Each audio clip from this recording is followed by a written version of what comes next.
ఉద్యోగ జేఏసీ ఆధ్వర్యంలో ఏదైతే నిన్న భారత రాష్ట్ర సమితి మెదక్ కలెక్టరేట్ ముంగట రైతుల మహాధరణ పేరుతో ఒక నిరసన కార్యక్రమం తలపెట్టిందో ఆ నిరసన కార్యక్రమంలో గౌరవ శాసనసభ్యులు దుబ్బాక ప్రభాకర్ రెడ్డి గారు మెదక్ జిల్లా పాలనాధికారిపై అనుచిత వ్యాఖ్యలు చేసిండు.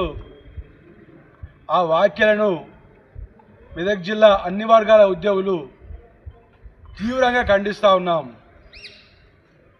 ఈరోజు మరి భోజన విరామ సమయంలో మెదక్ జిల్లా ఐడిఓసి కాంప్లెక్స్లో అన్ని వర్గాల ఉద్యోగులు, గెస్టెడ్ అధికారులు, ఉపాధ్యాయులు, క్లాస్ 4 ఉద్యోగులు, అవుట్సోర్సింగ్ అండ్ కాంట్రాక్ట్ ఉద్యోగులు, అన్ని వర్గాల ఉద్యోగులు భోజన విరామ సమయంలో నిరసన కార్యక్రమం చేపట్టినారు.